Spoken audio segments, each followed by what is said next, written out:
প্রস্তুত আছি। আপনাদের যেখানে যে অসুবিধা আছে থাকলে আপনারা পাঠিয়ে দেন। এটা একটা আস্থা কেন্দ্র হিসাবে আমি ঘোষণা দিয়ে দিচ্ছি।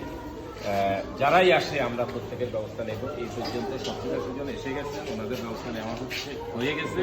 আরও যদি বাড়ে তাহলে আমরা আরও ব্যবস্থা নেব। আমাদের কাছে পর্যাপ্ত জায়গা আছে, কোনো অসুবিধা নেই। আশা রাখি, চেষ্টা করতেছি আমরা মানে তাদের যেন কোনো রকম অসুবিধা না হয়। খাওয়া, পয় নিষ্কাশন, পানীয় জল সবগুলোর ব্যবস্থা ইনশাল্লাহ আমরা নিয়েছি।